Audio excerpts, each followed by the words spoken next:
2 bulan menjelang Pilkada Jakarta 2024, dinamika dan peta politik masih mungkin berubah. Meski bukan diusung dari Koalisi Indonesia Maju Kim Plus, bakal Cagup Jakarta Pramono Anung memastikan dia dan Rano Karno akan mendukung pemerintahan Presiden terpilih Prabowo Subianto jika terpilih di Pilgub Jakarta 2024. Pramono mengaku memiliki komunikasi yang baik dengan Presiden dan Wapres terpilih Prabowo Gibran.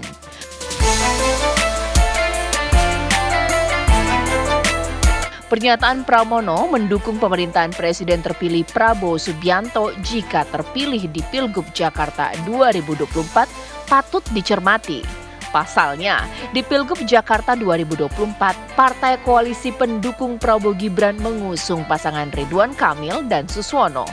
Bahkan, RK Suswono mendapatkan dukungan sejumlah partai pendukung Anies Baswedan Muhaimin Iskandar di Pilpres 2024. Lantas, yang menjadi pertanyaan, apakah pasangan Pramono Rano Karno yakin akan memenangkan Pilkada Jakarta dan mendapat restu dari Prabowo karena berkomitmen mendukung pemerintahan baru Prabowo Gibran? Lalu bagaimana tanggapan pasangan RK Suswono soal langkah politik pasangan Pramono Rano tersebut? Tim TV One mengabarkan. Ya, sebelum kita memulai dialog, pemirsa, kita simak dulu pernyataan terbaru dari Pramono Anung berikut ini. Jadi dalam sistem demokrasi kita, yang namanya Pilgub, pemilihan gubernur, pemilihan bupati, wali kota, dan juga Pilpres, itu sebenarnya satu tarikan nafas. Karena apa? Pemerintahan siapapun yang terpilih untuk menjadi presiden, wakil presiden, yang sekarang menjadi terpilih adalah Pak Prabowo dan Mas Gibran, pemerintah daerah tingkat provinsi, kota, kabupaten, dimanapun harus memberikan dukungan sepenuhnya untuk itu. Dan saya meyakini saya mempunyai komunikasi yang baik kepada Mas Prabowo maupun juga Mas Gibran, dan saya yakin Bang Dol juga yang sama. Kami kalau terpilih mendapatkan amanah pasti bisa berkomunikasi baik dan bisa menjalankan apa yang menjadi garis kebijakan pemerintah pusat. Sehingga tidak ada ruang untuk didebatkan untuk itu. Karena memang tanggung jawab pemerintah provinsi, dia adalah menjalankan apa yang diputuskan pemerintah pusat. Sesuai dengan kewenangan undang-undang, selama itu menjadi kewenangan provinsi, maka provinsilah yang kemudian memutuskan untuk hal tersebut. Jadi kewenangan itu ada tahapan, adapun tingkatannya. Ya, pemirsa, pernyataan mengejutkan dari Pramono Anung ini akan kita telah bersama dengan sejumlah narasumber yang tentunya sudah hadir di studio maupun secara virtual. Sudah ada Bas Chiko Hakim yang merupakan jubir PDIP, yang tentunya akan bisa memberikan penjelasan. Selamat malam, Mas Chiko. Malam. Ya, dan selanjutnya juga ada Bang Dev Laksono yang merupakan politisi Golkar. Bang Dev, selamat malam. Selamat malam, gimana kabarnya? Bang Chiko, Bang Adi, Mbak Gita. Kabar baik, Bang. Sehat selalu. Dan juga di studio sudah ada pengamat politik kita, Mas Adi Praitno. Mas Adi, apa kabar? Baik, Agita, selamat malam. Oke, langsung saja saya tanyakan ke Mas Chiko, ini apa maksud pernyataan dari Pak Pramono? Sepertinya optimistiskah akan didukung, mendapatkan restu dari Pak Prabowo? Apa latar belakangnya pernyataan ini? Saya enggak, dari tadi saya menunggu, kebetulan saya tidak berada di lokasi ya, saya pikir apa yang disampaikan oleh Mas Pram sehingga menjadi topik pembicaraan di TV One hari ini. Ternyata apa yang disampaikan itu normatif, dan apapun yang dia sampaikan kalau kita runut dari awal sampai akhir, itu adalah hal yang sifatnya konstitusional atau terkait dengan kepatuhan terhadap undang-undang, di mana pemerintah daerah adalah kepanjangan tangan dari pemerintah pusat. Dan ini nggak bisa dipungkiri, tidak bisa dilawat. Tidak bisa kita menjadi oposisi dari pemerintah pusat, baik itu gubernur, wakil gubernur, bupati, wakil bupati, wali kota maupun wakil wali kota. Jadi ini hal yang sangat normatif bahwa beliau mengatakan tadi bahwa harus mendukung kebijakan-kebijakan pusat, dan memang itu sudah tertuang di undang-undang kita.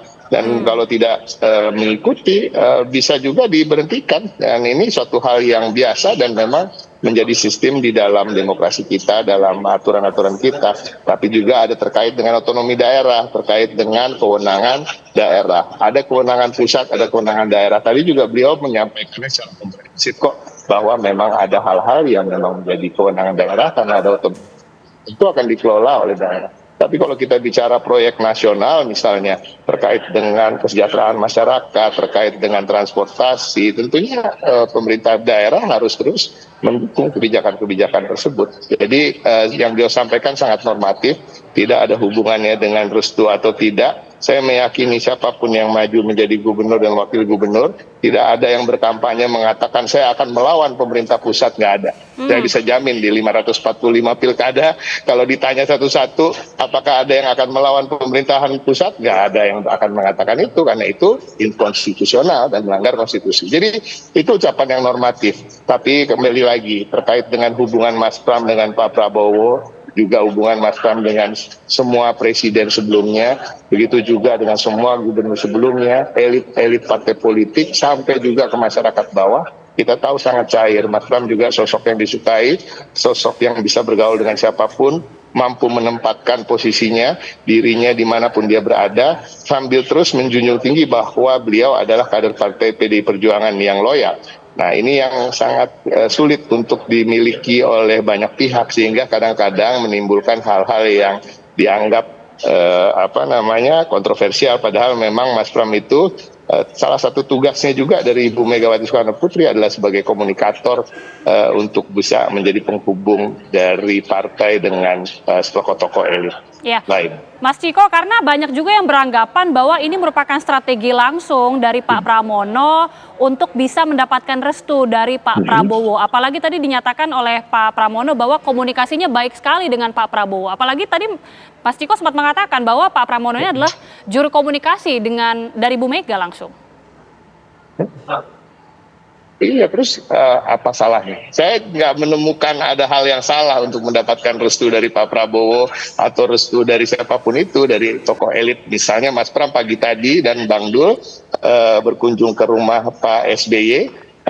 Apakah itu juga bagian dari mendapatkan restu? Tapi ternyata memang tidak, karena pembicaraannya adalah terkait dengan bagaimana menanyakan kabar dan sowan antara tokoh-tokoh muda untuk bertemu yang tokoh yang lebih tua, ya kan, menyampaikan bahwa akan maju di pilkada ini, semoga diberikan restu dalam tanda kutip ya. Restu ini kan tidak harus selalu diterjemahkan sebagai dukungan, karena tentu partai-partai politik seperti Gerindra, partai Pak Prabowo, partai Demokrat sudah berada di barisan pendukung Kang Emil yang tentunya kita hargai gitu. Jadi ini sesuatu hal yang biasa, tidak harus terlalu dibesar-besarkan, tapi memang semua pemimpin, semua sosok tokoh politik itu punya style atau gayanya masing-masing, dan stylenya Mas Pram adalah style merangkul, gaya yang adem, dan juga ingin diterjemahkan menjadi suatu gambaran bagaimana kampanye Pilkada DKI Jakarta ini akan dilakukan adalah dengan kampanye damai dan merangkul masyarakat maupun juga elit-elit walaupun yang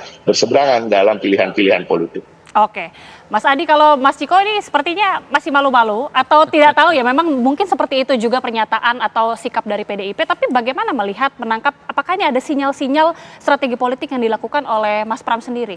Ya memang harus diakui dalam konteks strategi komunikasi politik ini yang disebut dengan strategi zero enemy sebenarnya. Jadi tak ada sekat-sekat politik yang sebenarnya ingin diciptakan dalam konteks pertarungan politik termasuk di Jakarta.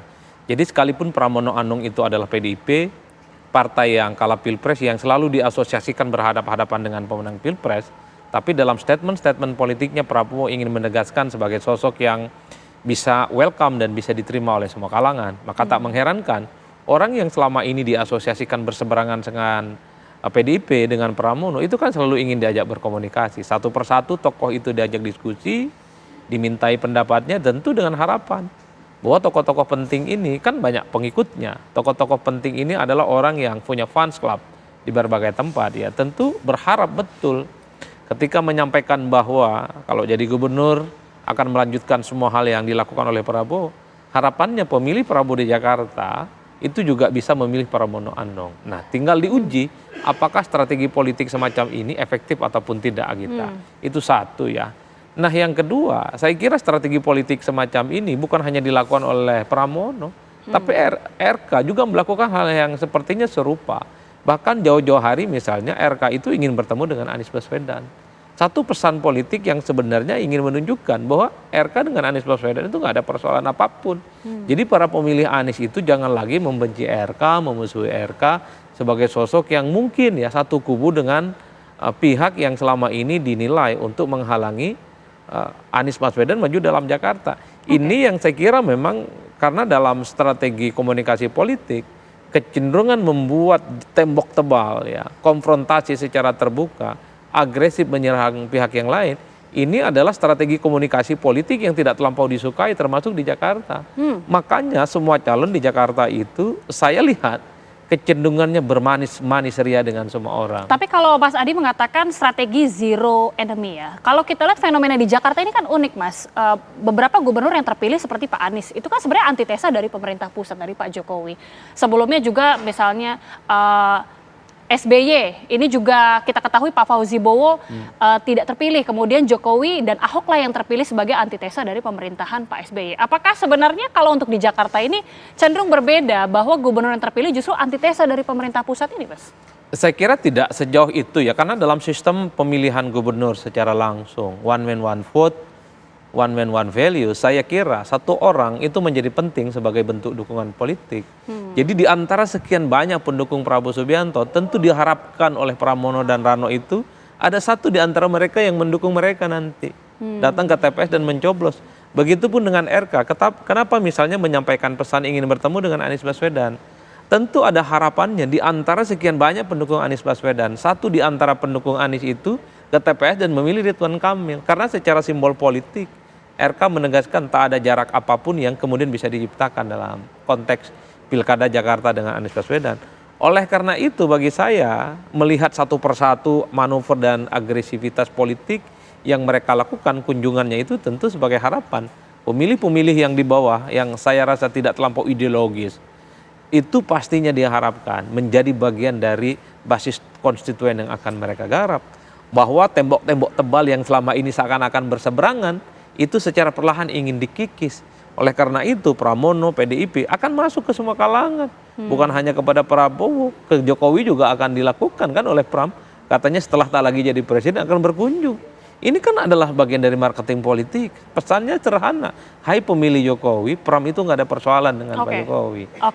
Saya langsung tanyakan ke Bang Dev Laksono, ini politik merangkul yang dikatakan oleh Mas Adi Praetno ini dilakukan sepertinya oleh Mas Pram. Artinya mencoba untuk merangkul juga dari pihak Pak Prabowo Subianto. Ini dari RK Suswono sendiri, dari Golkar sendiri bagaimana melihatnya? Jangan-jangan merasa tersaingi, merasa terancam?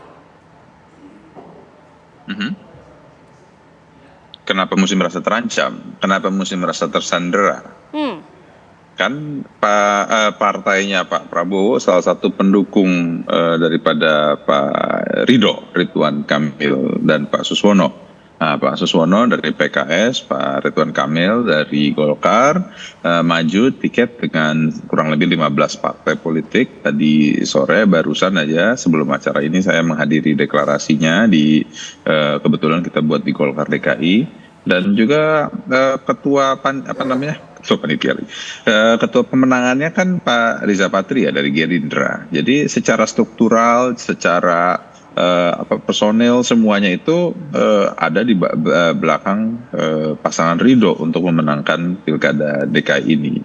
Dan juga komunikasi Pak Ridwan Kamil dan Pak Suswono kepada seluruh tokoh-tokoh, baik tokoh-tokoh Bamus, tokoh-tokoh Betawi, mantan-mantan gubernur sebelumnya, dilaksanakan dengan baik gitu. Jadi ya kita sih tetap confident, tetap yakin bahwa kita bisa melaju hingga merenggut kemenangan yang dahsyat di pilkada ini. Kenapa? Karena memang kita didasari dari sebuah sistem yang sangat kuat. Kita juga berawal dari suatu hal yang baik, dan juga kita itu memiliki niatan yang tulus untuk melayani masyarakat Jakarta, dan juga yang secara otomatis akan menjadi kepanjangan tangan dari pemerintahan Prabowo Gibran nantinya.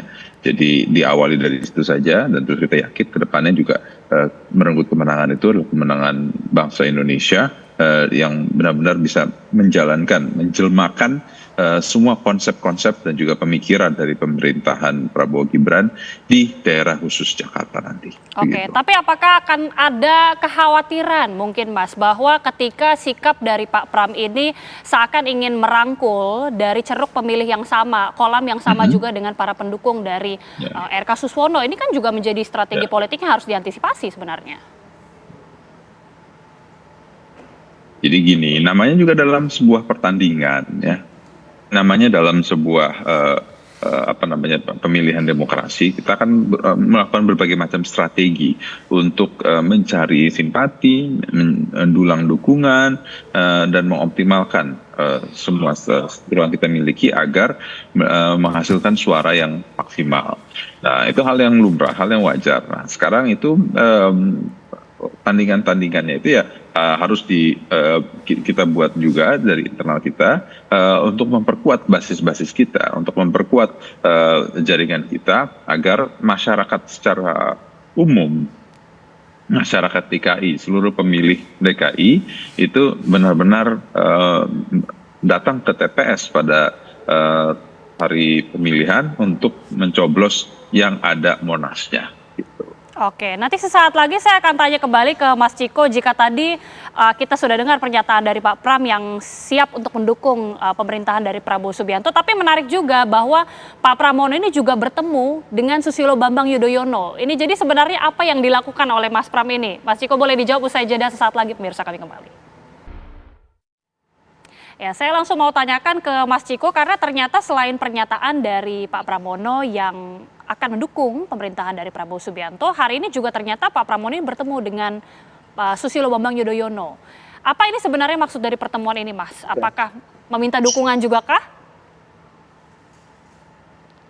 Gini, ini yang membedakan Mas Pram dengan, mohon maaf ya, Kang Emil atau mereka. Ini sudah 25 tahun menjabat sebagai pejabat, 4 kali anggota DPR, pernah jadi sekretaris presiden, pernah jadi zaman Ibu Megawati Soekarno Putri, dan kemudian 10 tahun menjadi menteri sekretaris kabinet. Jadi perkenalan antara Mas Pram dengan Pak SBY, dengan Pak Prabowo, dengan tokoh-tokoh partai lain, ketua umum partai lain yang mungkin nanti saya akan diundang lagi, akan banyak lagi pertemuan-pertemuan yang mengejutkan bagi halayak, tapi justru bukan hal yang aneh bagi seorang Pramono Anung. Seperti Mas Pram juga bertemu dengan Pak Yusuf Kalla beberapa waktu lalu, dan juga Mas Pram juga yang menginisiasi pertemuan-pertemuan dengan para gubernur-gubernur pendahulu yang sebelum ini pernah menjabat sebagai gubernur. Jadi memang itulah seorang Pramono Anung, tokoh politik senior yang mengenal semua orang dan dikenal semua orang di kalangan elit politik, yang memang hubungannya bukan sekedar kenal, hubungannya baik, hubungannya personal dan juga hangat, sehingga beliau juga merasa perlu menyambangi tokoh-tokoh tersebut. Bukan wejangan, hal-hal juga terkait misalnya restu dalam tanda kutip ya, dalam bentuk doa mungkin ya kan, restu agar pilkada ini dalam musim kampanyenya tidak terjadi polarisasi atau juga tidak terjadi bentrok antar para pendukung, karena kita memiliki pengalaman yang buruk di 2017, dan ini juga yang sebenarnya ingin dikedepankan oleh Mas Pram. Kalau kemudian tadi disampaikan apakah ingin mengambil ceruk pemilih, ya ceruk pemilih ini kan luas ya kan, tentunya kita akan berlomba-lomba dalam kebaikan, berlomba-lomba dalam gagasan untuk mendapatkan suara sebanyak-banyaknya. Dan inilah mungkin kalau ini dianggap salah satu caranya, bisa jadi kita punya harapan mungkin masyarakat juga bisa melihat bahwa oh ini tokoh yang memang dekat dengan semua pihak, sehingga nanti juga pembangunan Jakarta bisa begitu lancar. Karena hubungan pusat dan daerah tadi, kalau kita bicara terkait dengan Mas Pram dan Pak Prabowo misalnya, tentunya harus baik. Hubungan pusat dan daerah yang buruk akan mengorbankan kebutuhan-kebutuhan rakyat dan warganya. Oke, Bang Dev, ini jika melihat dari pertemuan Pak Pramono dan juga Pak SBY, apalagi Mas Ciko tadi mengatakan bahwa memang jika dibandingkan RK begitu ya, Pak Pramono ini jauh mungkin bisa dengan track recordnya lebih banyak bisa merangkul semua pihak, tokoh-tokoh semua pihak, dan jangan-jangan jika ini bisa dijadikan strategi, bisa juga untuk merangkul atau meraup ceruk-ceruk pemilih dari Prabowo Subianto juga. Ya tentu itu menjadi pertimbangan untuk melakukan strategi ke depannya. Ya Pak Pramono kan juga bukan anak kemarin sore. Beliau tuh pernah menjadi pimpinan DPR, pernah di kabinet 2 periode, di parlemen sudah berapa periode. Namanya juga sudah dikenal di Santero Nusantara dan juga memiliki jaringan yang luas baik domestik ataupun juga global. Nah, tapi kita kan berbicara tentang bagaimana menjalankan roda pemerintahan daerah. Kita berbicara bagaimana membangun Jakarta, melanjutkan, menyempurnakan pembangunan yang berkelanjutan secara masif, dan waktu kerjanya ini kan hanya 5 tahun bagi Pak Ridwan Kamil, karena Pak Ridwan Kamil kan hanya bisa 1 kali lagi menjadi gubernur.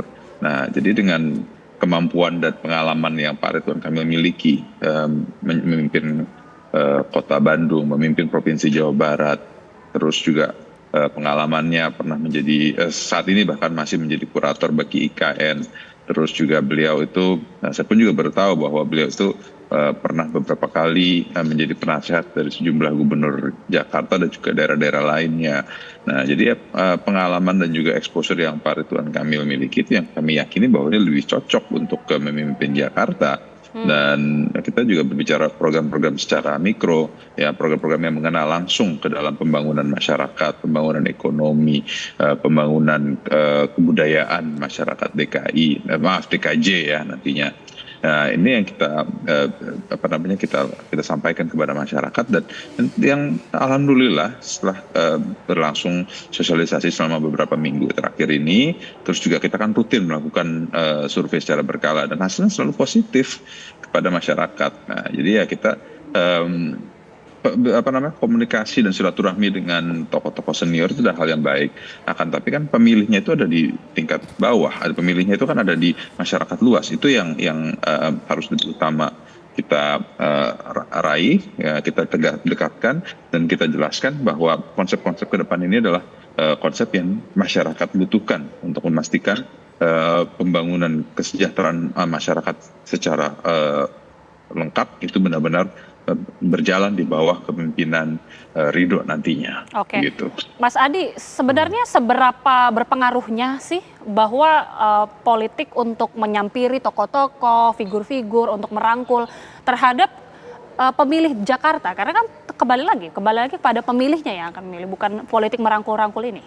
Ya saya kira memang secara prinsip strategi komunikasi politik itu kan banyak ya. Ada yang ke media, ada yang ke tokoh-tokoh kunci. Jadi kalau ada statement-statement calon itu misalnya ingin bertemu dengan calon atau bertemu dengan calon, ini kan sebagai upaya untuk bagaimana mendapatkan dukungan ya dari para pendukung sang calon dan tokoh yang ditemui itu, Agita, itu prinsip. Meski harus kita akui ya, orang-orang yang misalnya ditemui oleh Pak Pramono adalah orang yang selama ini berseberangan, itu kan tidak mungkin akan pasang badan untuk berkampanye. Seperti Prabowo dan SBY tidak mungkin menginstruksikan mendukung Pak Pram.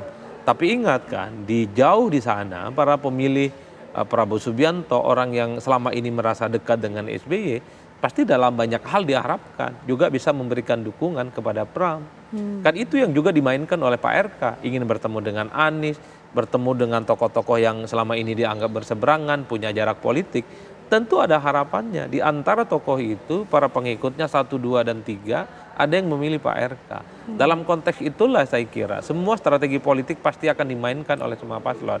Meski harus kita akui bahwa per hari ini strategi komunikasi politik yang paling mantap ya, yang paling masuk ke relung-relung hati pemilih di Jakarta adalah pertemuan langsung dengan masyarakat.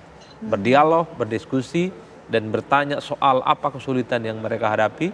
Ada transaksi politik di situ, sampaikan bahwa kalau terpilih jadi gubernur, maka persoalan-persoalan prinsip yang terkait dengan Jakarta akan diselesaikan. Oke. Kemacetan, kebanjiran, akses terhadap kesehatan, pendidikan yang jauh lebih murah dibandingkan sebelum-sebelumnya. Oke. Nah itu yang saya kira juga sudah dilakukan oleh para calon ini. Tapi para calon ini juga masih merasa bahwa bertemu dengan elit-elit kunci, tokoh-tokoh penting itu juga penting sebagai upaya untuk mendapatkan dukungan-dukungan yang lebih luas. Upaya untuk mendapatkan dukungan terutama oleh dukungan atau restu dari Pak Prabowo Subianto ini, jika kita lihat RK Suswono dan juga Pramono Rano Karno jika menggunakan strategi merangkul, siapa ini yang kira-kira akan lebih memungkinkan untuk menang?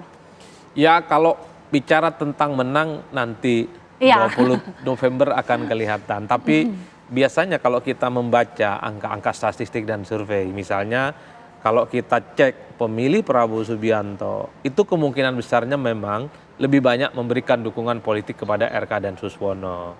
Atau pemilih Anies misalnya, lebih banyak memberikan dukungan ke siapa, itu akan lihat di data-data statistik yang muncul. Yang per hari ini, pemilih Anies itu tidak memberikan dukungan kepada siapapun ya, karena mereka sedang cukup labil ya dalam dukungan politiknya. Atau misalnya pemilih Ganjar Pranowo di Jakarta pastinya lebih banyak memberikan dukungan politik kepada Pram dan Rano Karno. Dalam konteks itulah sebenarnya kenapa para calon ini ingin bertemu dengan tokoh-tokoh kunci, khususnya Prabowo Subianto. Karena Prabowo adalah seorang presiden yang nantinya akan dilantik.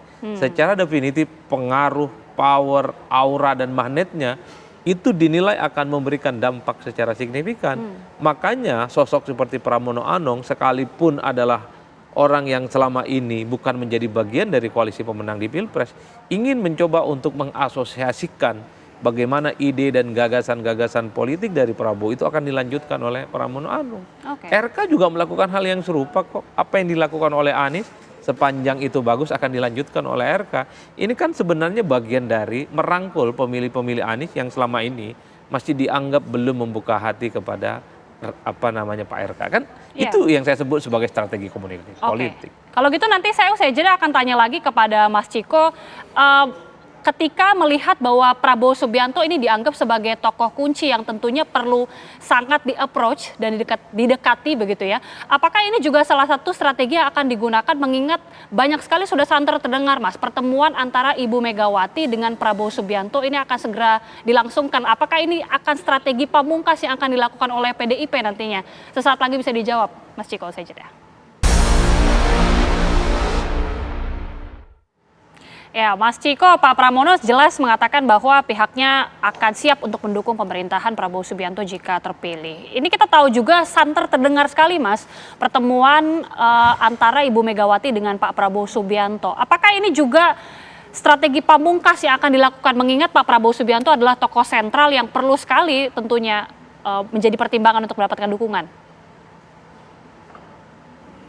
Jadi maksudnya pertemuan Bu Mega dan Pak Prabowo topiknya salah satunya adalah pilkada gitu. Itu maksud pertanyaannya. Saya rasa enggak. Mungkin Saya enggak? rasa sangat jauh dari itu ya artinya. Enggak, sangat tidak mungkin. Itu kan mengecilkan seorang Prabowo Subianto dan Ibu Megawati Soekarno Putri. Ini dua tokoh bangsa. Yang satu adalah Presiden kelima Republik Indonesia. Dan kalau pertemuan ini akan digelar sebelum Pak Prabowo dilantik, tentunya akan bertemu dengan seorang presiden terpilih. Gitu. Atau kalau sudah dilantik akan bertemu dengan Presiden Republik Indonesia. Yang dibicarakan tidak mungkin seremeh-temeh terkait dengan pilkada, seremeh-temeh terkait dengan dukungan politik atau hal-hal yang sifatnya teknis. Yang mereka akan bicarakan, saya bisa pastikan lebih terkait dengan masa depan bangsa kita, bagaimana Indonesia bisa menjadi negara yang kuat, mempunyai daya saing di era ekonomi global yang begitu berat sekarang, dan juga bagaimana menyejahterakan rakyat, bagaimana mengentaskan kemiskinan ke depannya. Mereka akan saling bertukar pikiran. Mungkin juga Pak Prabowo akan meminta wejangan dan nasihat tentunya dari Ibu Mega yang lebih senior dan pernah menjabat sebagai presiden sebelumnya. Dan semua pembicaraan akan terkait dengan hal-hal tersebut. Tapi saya ingin menegaskan ya bahwa pertemuan tadi dengan Pak Prabowo, dengan Pak SBY, dengan Pak JK dan juga itu adalah sebuah sesuatu yang ingin Mas Pram juga tunjukkan ke masyarakat bahwa dalam kontestasi politik banyak perbedaan pilihan politik, semua bisa tetap bersatu, bisa tetap bersilaturahmi tanpa ada sekat-sekat. dan juga Mas Pram juga menunjukkan karakter dia sebagai seorang pemimpin yang mungkin masyarakat belum begitu mengenal seorang Pramono Anung, karena beliau lebih banyak berada di balik spotlight, di belakang spotlight, tidak mau tampil ke depan karena memang tugasnya selama 10 tahun terakhir sebagai Mensescap. Tapi kalau kita bicara soal elektoral, Mas Pram juga tidak diragukan karena 4 kali beliau terpilih menjadi anggota DPR RI. Artinya beliau ketika berkontestasi, beliau orang yang menangan, bukan orang yang kalahan. Dan ini juga harus diketahui oleh masyarakat. Jadi banyak sisi yang Mas Pram harus perkenalkan kepada masyarakat tentang dirinya. Karena kita harus akui Mas Pram ini tingkat pengenalannya masih di bawah 50% di Jakarta. Berbeda dengan Kang Emil yang tingkat pengenalannya sudah memasuki angka di atas 90%.